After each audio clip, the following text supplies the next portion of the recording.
Put God first. Put God first in everything you do. Everything that you think you see in me, everything that I've accomplished, everything that you think I have, and I have a few things, everything that I have is by the grace of God. Understand that. It's a gift. I was sitting in my mother's beauty parlor, and I'm looking in the mirror, and I see behind me this woman under the dryer. And every time she looked up, every time I looked up, she was looking at me, just looking me in the eye. And I didn't know who she was, and I said, she said, somebody give me a pen, give me a pencil. I have a prophecy. March 27, 1975. She said, boy, you are going to travel the world and speak to millions of people. Now, mind you, I was flunked out of college. I'm thinking about joining the army. I didn't know what I was going to do. And she's telling me I'm going to travel the world and speak to millions of people. Well, I have traveled the world. And I have spoke to millions of people. But that's not the most important thing, the success that I had. The most important thing is that what she taught me and what she told me that day has stayed with me since. I've been protected. I've been directed. I've been corrected. I've kept God in my life, and it's kept me humble. I didn't always stick with him, but he always stuck with me. So stick with him in everything you do. If you think you want to do what you think I've done, then do what I've done and stick with God. Number 2, fail big. That's right. Fail big. Today's the beginning of the rest of your life, and it can be very frightening. It's a new world out there. It's a mean world out there, and you only live once. So do what you feel passionate about. Take chances. But don't be afraid to go outside the box. Don't be afraid to think outside the box. Don't be afraid to fail big, to dream big. But remember, dreams without goals are just dreams. And they ultimately fuel disappointment. So have dreams, but have goals.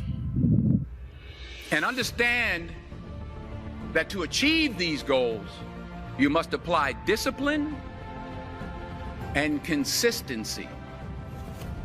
In order to achieve your goals, you must apply discipline, which you have already done, and consistency every day, not just on Tuesday and miss a few days.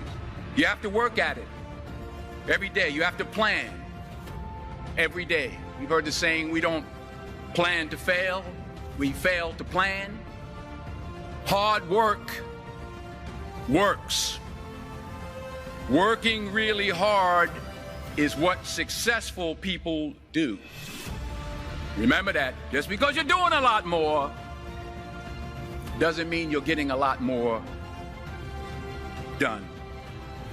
Don't confuse movement with progress. My mother told me, she said, yeah, because you can run in place all the time and never get anywhere. So continue to strive, continue to have goals, continue to progress. You'll never see a U-Haul behind a hearse. I'll say it again. You'll never see a U-Haul behind a hearse. I don't care how much money you make, you can't take it with you. And it's not how much you have. It's what you do with what you have. We all have different talents. Some of you will be doctors, some lawyers, some scientists, some educators, some nurses. The most selfish thing you can do in this world is help someone else. Why is it selfish? Because the gratification, the goodness that comes to you, the good feeling that I get from helping others, nothing's better than that. Nothing's better than that. Not jewelry, not big house I have, not the cars, but it's the joy. That's where the joy is, in helping others. That's where the success is, in helping others. Finally, I pray that you put your slippers way under the bed tonight. so that when you wake up in the morning, you have to get on your knees to reach them. And while you're down there, say thank you for grace.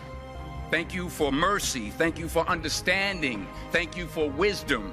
Thank you for parents. Thank you for love. Thank you for kindness. Thank you for humility. Thank you for peace. Thank you for prosperity. Say thank you in advance for what's already yours. It's how I live my life. That's why I am, one of the reasons why I am today. Say thank you in advance for what is already yours. True desire in the heart for anything good is God's proof to you, sent beforehand to indicate that it's yours already. I'll say it again. True desire in the heart, that itch that you have, whatever it is you want to do, that thing that you want to do to help others and to grow and to make money, that desire, that itch, that's God's proof to you, sent beforehand already to indicate that it's yours. And anything you want good, you can have. So claim it. Work hard to get it. When you get it, reach back. Pull someone else up. Each one, teach one. Don't just aspire to make a living. Aspire to make a difference.